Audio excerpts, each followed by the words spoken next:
The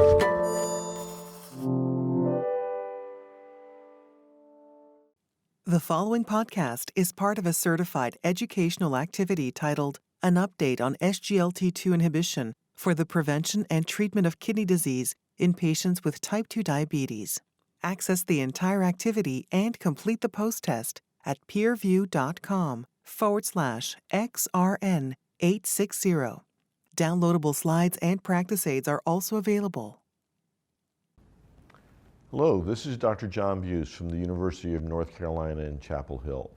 Welcome to this in-review educational activity designed to provide an update on SGLT2 inhibition for the prevention and treatment of kidney disease in patients with type 2 diabetes.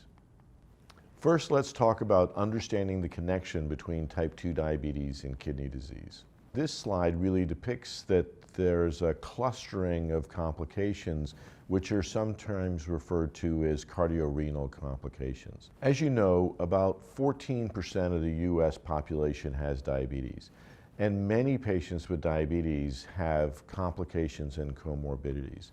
So about 32% of patients with type 2 diabetes have coronary artery disease, and in different studies, 12 to 45% of patients with type 2 diabetes have heart failure, and 20 to 44% of patients with type 2 diabetes have chronic kidney disease. There's actually substantial overlap between these groups, as exampled here on the slide, that 60% of patients with heart failure and type 2 diabetes have chronic kidney disease, and 35 to 45% of patients with heart failure have chronic kidney disease. The important thing to recognize is that these are all common complications of type 2 diabetes, are often unrecognized without specific attention, and when you find one, you should be definitely looking for the others. We don't understand the pathophysiology that interconnects chronic kidney disease, cardiovascular disease, heart failure, and type 2 diabetes. Almost certainly inflammation and endothelial dysfunction plays a role. Hypertension is central to all of these complications, and the renin-aldosterone system is clearly important. What the final common pathway is unclear, but as I just showed you in the last slide, the interrelationship within patients certainly exists. So what is certainly true is that chronic kidney disease is a frequent comorbidity or complication of diabetes. And here we look at the distribution from NHANES in the population of diabetes, cardiovascular disease, the combination of the two, and then chronic kidney disease. So the blue slice is thankfully the rest of the population that doesn't have any of that. And you see in the yellow slice a substantial proportion of the population with diabetes, orange cardiovascular disease, and red the combination of the two. About 13% have chronic kidney disease, and among people with chronic kidney disease, a proportion of patients include those with diabetes and chronic kidney disease, cardiovascular disease and chronic kidney disease, and all of these comorbidities.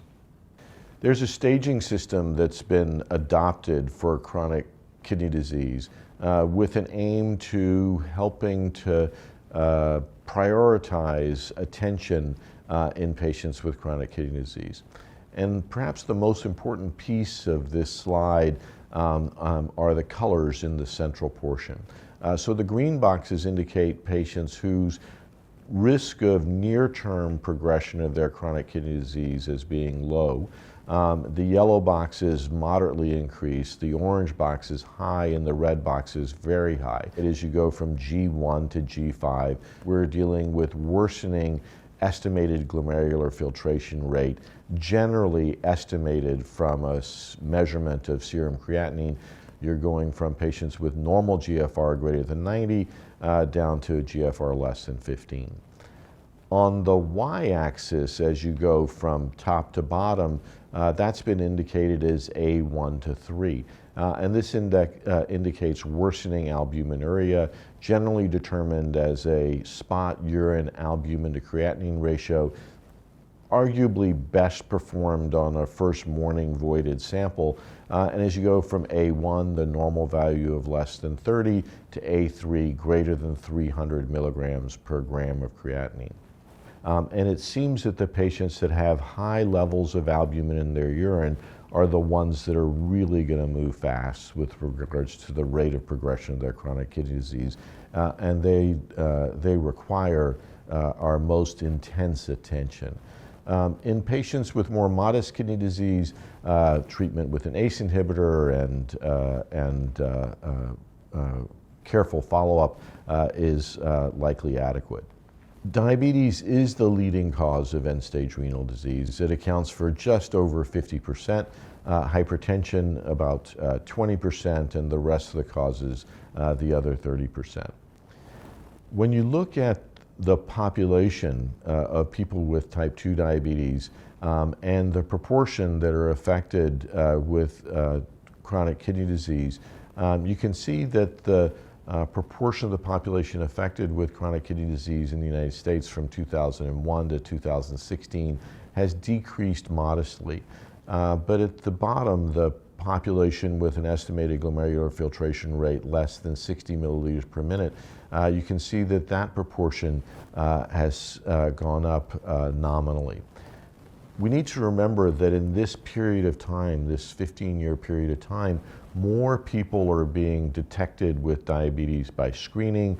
The number of people affected with diabetes, to our best knowledge, probably peaked in about 2016, at least when you look at incidence rates. And so there's probably some dilution here. I think the important point is more than a third, nearly a half of patients with diabetes have some evidence of kidney disease if you look down to patients with an eGFR less than 90 or an albumin to creatinine ratio greater than 30. What's undeniable is that healthcare costs have risen dramatically in general, but most specifically in patients with chronic kidney disease. On the left is a panel looking at healthcare costs in commercially insured patients, and on the right in the Medicare population.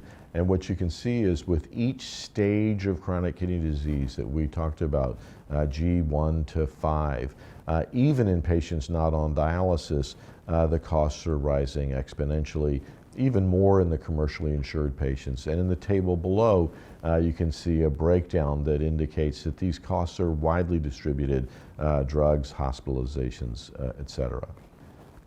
Here we look at the glycemic control trends in patients with chronic kidney disease and diabetes. And what you can see in the orange line is though we had a bit of a nadir with regards to poor glycemic control, an A1C greater than 8% between 2005 and 2012. In the last years, we've seen an uptick again in the proportion of patients with an A1C greater than 8%. On the top line, correspondingly, there's been a bit of a decline with regards to the percent of the population that has an A1C of less than 7%. And those two numbers are actually approaching each other right around 40%. So there is still work to do and opportunity to improve glycemic control, particularly in patients with chronic kidney disease. Why would we want to do that? Well, here we have meta-analyses of trials that look at intensive glycemic control and its effect on certain outcomes relevant in chronic kidney disease. And what you see on the left with regards to microalbuminuria is a statistically significant 14% reduction in microalbuminuria, and on the right, a statistically significant 26% reduction in macroalbuminuria with more intensive efforts at glycemic control. So glycemic control clearly matters with regards to the incidence and the progression of chronic kidney disease. Here we look at the risk of mortality in patients with diabetes at all stages of chronic kidney disease. And overall, what you see is that the risk more than doubles. The slide is divided up into segments. On the left, patients with no chronic kidney disease, and on the right, patients with advanced chronic kidney disease. And the most relevant comparison are the patients with diabetes and no cardiovascular disease in orange, and the patients with diabetes and cardiovascular disease in blue. And what you can see as you go from left to right, the height of those bars increase, particularly for patients who have diabetes and cardiovascular disease as well. Here we look at the effect of risk factor control in patients with chronic kidney disease and type 2 diabetes. Again, repeating the point that mortality is increased in patients with chronic kidney disease as compared to those patients that have no chronic kidney disease. But what you see as you go from left to right is that this increased risk of mortality persists even as we go from 0 or 1 risk factor controlled to 4 risk factors controlled. So risk factor control is important. The height of the bars decrease, but there is a continued increased mortality independent of risk factor control in the setting of chronic kidney disease and type 2 diabetes. Individuals with diabetes are clearly at high risk of chronic kidney disease, and diabetes is the leading cause of end-stage renal disease.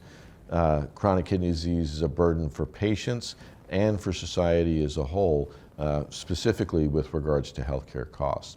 And patients with type 2 diabetes and chronic kidney disease are at greatly increased risk of mortalities.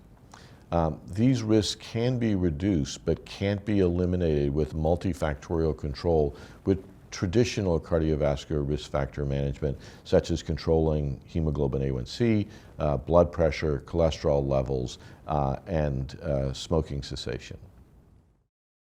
So let's move on to the second portion of the presentation, which is about exploring the evidence for renal protection in patients with type 2 diabetes using SGLT2 inhibitors.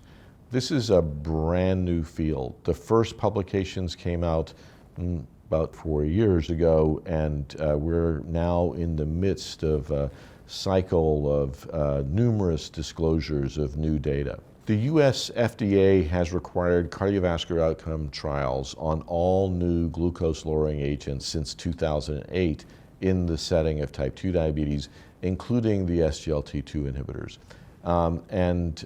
The EMPA-REG study using empagliflozin was published in 2015 and got this whole topic started off. The CANVAS program with canagliflozin was published in 2017, and the DECLARE trial with dapagliflozin was published just this year.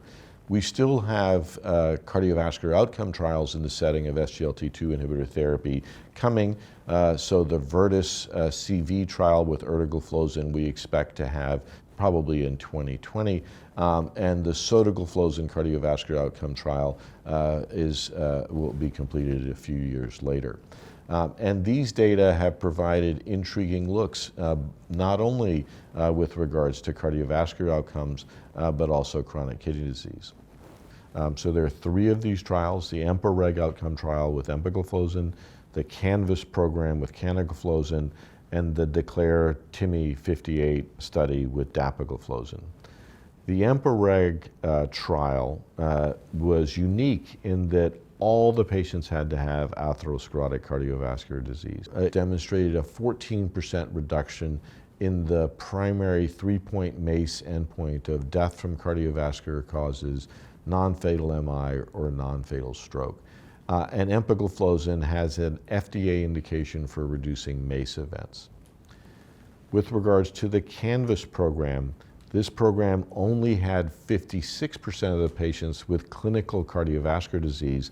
The others had risk factors, including chronic kidney disease, and the primary endpoint here was reduced 14% as well. That was death from cardiovascular causes, non-fatal MI, and non-fatal stroke. And the FDA has provided an indication to canagliflozin for reducing cardiovascular death. The dapagliflozin trial, the DECLARE trial, was even less enriched for patients with atherosclerotic cardiovascular disease. And here we saw only a 7% reduction in MACE in the co-primary endpoint of cardiovascular death, MI, and ischemic stroke. And this may be related to the fact that in none of these trials has there been demonstrated a benefit in cardiovascular risk reduction in patients without pre-existing atherosclerotic cardiovascular disease. And I think in the DECLARE study, because of the relatively small proportion of patients with atherosclerotic cardiovascular disease, the benefit in that population was diluted by the larger population that didn't have atherosclerotic cardiovascular disease.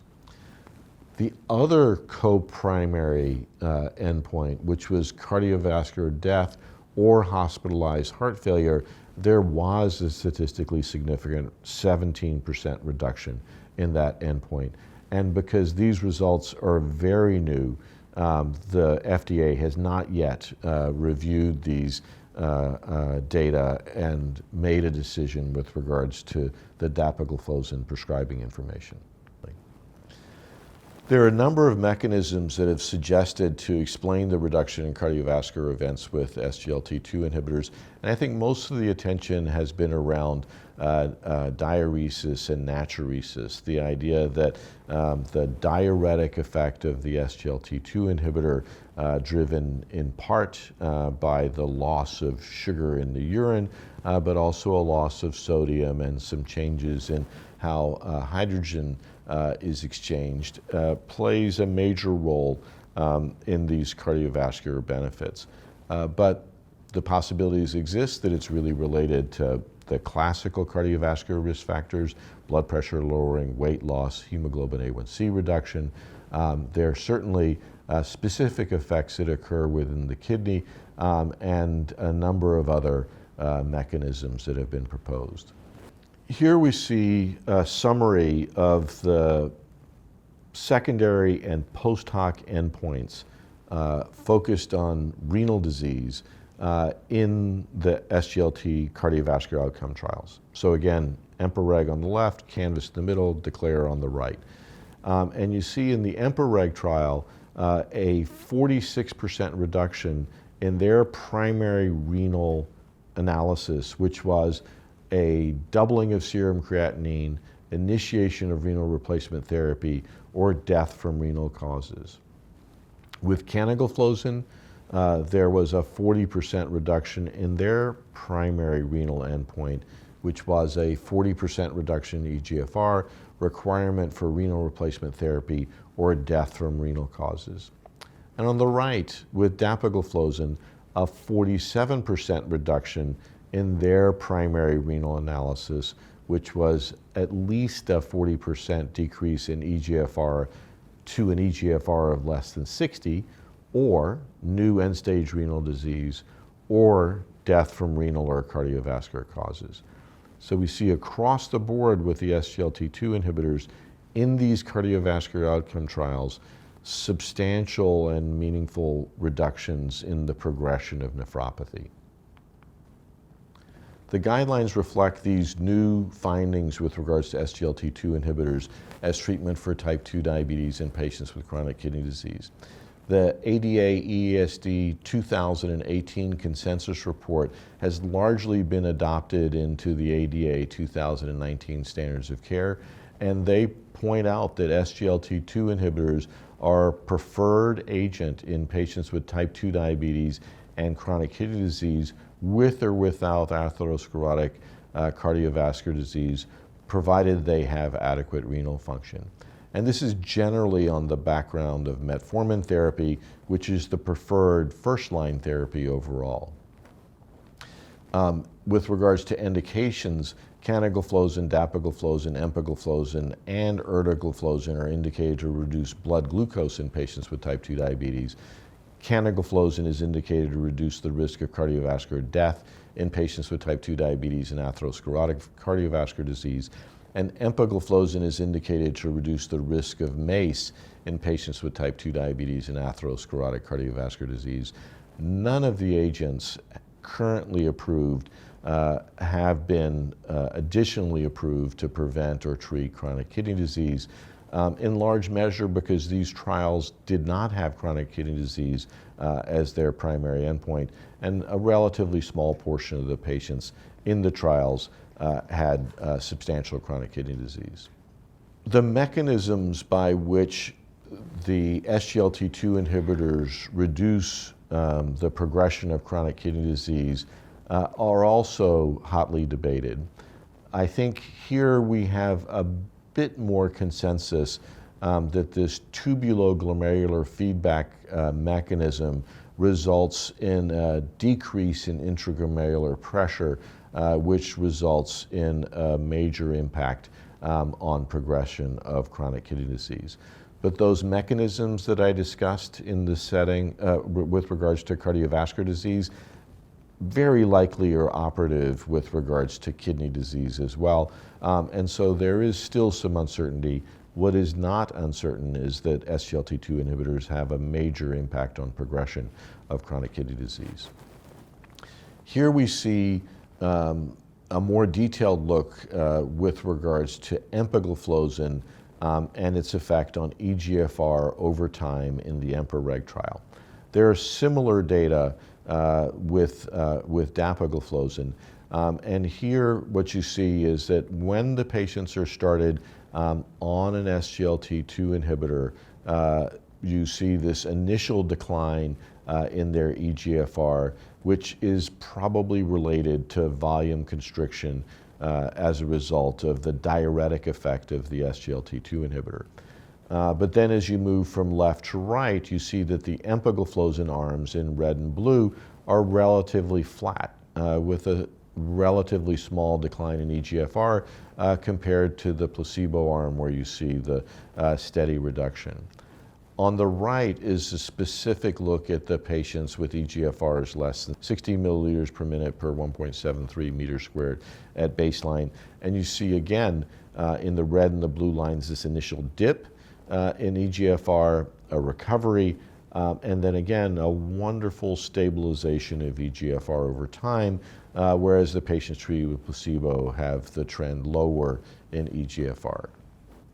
With regards to the diuretic effect of SGLT2 inhibitors, which is the best estimate of the mechanism of reduction for cardiovascular endpoints, particularly hospitalized heart failure, but perhaps also for chronic kidney disease, this diuretic effect is different than the classic diuretics that we have used for many years in managing fluid and hypertension.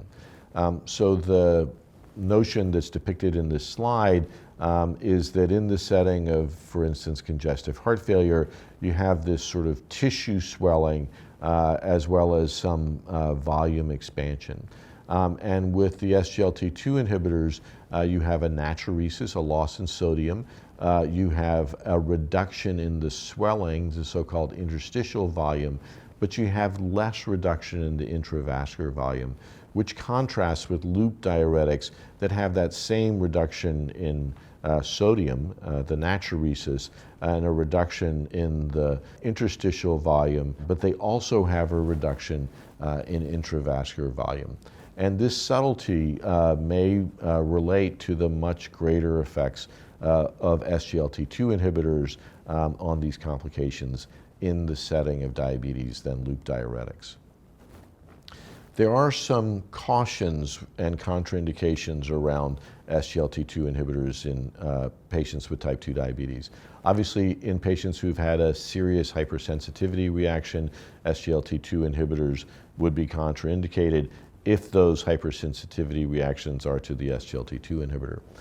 In patients with severe renal impairment or end-stage renal disease or dialysis, SGLT2 inhibitors are contraindicated, and we'll get into some more detail about that later. The cautions relate to hypovolemia, particularly in patients that are treated at baseline with diuretics. So my personal practice is to reduce loop diuretics if they're being used, and even to reduce or stop thiazide diuretics when I initiate SGLT2 inhibitors, particularly in the elderly. Hypoglycemia can be amplified if it's used with insulin or sulfonylureas. The SGLT2 inhibitors don't cause hypoglycemia, but it lowers glucose, and so it can increase the hypoglycemic effect of insulin or sulfonylureas. There can be a so-called euglycemic ketoacidosis in patients on SGLT2 inhibitors. This seems to be very rare in type 2 diabetes, but remember 5 to 10% of adults with diabetes have type 1 diabetes, and some of them are not recognized as such. In these patients, in particular, the risk is substantial for euglycemic ketoacidosis. And so extra caution in insulin-treated patients in this regard is important. The counseling for patients would be if they feel unwell with nausea, vomiting, fatigue, or just malaise, they should check urine ketones and hold their SGLT2 inhibitors until the episode resolves. The clearest issue is an increased risk of genital mycotic infections in women, but also in particularly uncircumcised males. In patients with diabetes with a history of prior amputation, severe peripheral vascular disease, neuropathy, or a prior history of foot ulcers, there is a concern around amputation, which is in the package insert for canagliflozin and erdagliflozin in the United States. There is a concern about bone fractures in the package insert of canagliflozin, and that risk of bone fractures would be particularly in patients with a history of osteoporosis. The only box warning in the class is around the amputation risk with canagliflozin, and here you see the other warnings from the package inserts around the more common adverse events that I've touched on already. As is seen in many diabetes trials, for unclear reason, nasopharyngitis shows up and maybe is just related to sort of common colds being common in patients with diabetes, and perhaps with better glycemic control, people sort of feel better and can complain about other things in the study visits. Also, something that I haven't mentioned is increased urination. For most people, this is not an issue because it net results in about 1 extra trip to the bathroom a day, but that's quite variable, and there's some people who will have a substantial increase in the frequency of bathroom trips, and it's worth mentioning it to patients in advance as something that obviously might require a change in therapy if it's bothersome. Now, as you look across the SGLT2 inhibitors in their prescribing information, there are subtle differences with regards to where the drugs are indicated as a function of estimated glomerular filtration. All the agents are labeled for use in patients with an eGFR over 60. Empagliflozin and dapagliflozin are approved for use between 45 and 60, and both erdagliflozin and canagliflozin has some language about limiting the dose or discontinuing the dose or not initiating. And as we get to eGFRs less than 45, again, more restrictions, but variable from agent to agent. I think this is related largely to the way that the trials were conducted, that were reviewed by the FDA when the drugs were approved. The clinical trials have shown benefits on cardiovascular endpoints and chronic kidney disease down to an eGFR of 30. And so it is likely over time that the FDA will loosen these restrictions. And I think over the next decade or so, hopefully these recommendations will align more. But for now, you kind of need to check in particularly those patients who have an eGFR of less than 45 around which agent is indicated in the patient that you're starting it in. There are renal safety events that occur: volume depletion, acute renal failure, acute kidney injury, and sometimes the conglomeration of renal-related events. And what you can see is, if you look across the trials, not a lot of signal for a major issue in these areas. And this is on the background of an overall benefit with regards to chronic kidney disease. Acute kidney injury is something that all of us deal with in our patients, who suffer a heart attack and have a hypotensive episode, who undergo a cardiac catheterization and are exposed to a dye load, who have an infection with sepsis, et cetera, et cetera. And when you look at the risk of acute kidney injury as an adverse event in the clinical trial data, here for EMPA-REG, you see a reduction in the frequency of these episodes. And it's nice to see on the right, looking at real-world data, claims data from healthcare systems and electronic health records. What you can see also is a reduction in the risk of acute kidney injury. But the big story really is the reduction in events across clinical trials. The limitation to the results that we've gotten from the cardiovascular outcome trials is that first, these are not mechanistic studies, so we don't really understand the mechanisms. And as I mentioned before, relatively few of the patients in the cardiovascular outcome trials had severe renal impairment, and so we don't really know the benefit there. And lastly, the renal endpoints were not the primary outcomes, and the studies weren't specifically powered to examine them. There are a number of major clinical trials of SGLT2 inhibitors, specifically in patients with chronic kidney disease, and the first of them was published in April of 2019, the CREDENCE trial with canagliflozin. As we'll talk later on, there's a number of trials that will be dribbling out over the next couple of years that I think will provide additional information with regards to SGLT2 inhibitors and chronic kidney disease. Here we have the results of the CREDENCE trial with canagliflozin. This was a trial that examined patients with type 2 diabetes who had chronic kidney disease as evidenced by an eGFR between 30 and 90 and a urine albumin to creatinine ratio between 300 and 5,000. So if you remember back to that heat map of GFR, these are people in the sort of bottom segments of the heat map where the boxes are red and they're at very high risk of progression of chronic kidney disease.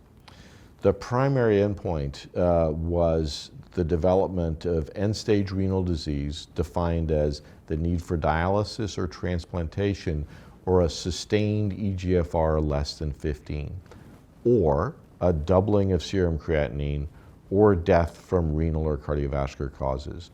And what you can see is that there was a highly statistically significant 30% reduction in this primary composite endpoint. In the middle, we're looking at the components of the composite primary endpoint. And what you can see is that each of the components contributed to the composite. The renal deaths was not statistically significant. Numerically, there were fewer renal deaths with canagliflozin than placebo, very few events, 7 total. With regards to the other endpoints, end-stage renal disease, doubling of serum creatinine, and cardiovascular death, statistically significant reductions in each. On the far right, with the red arrow, we're looking at a pure renal outcome. So this is the so-called renal composite outcome, which was defined as end-stage renal disease, doubling of serum creatinine, or renal death. And again, a highly statistically significant 34% reduction in events.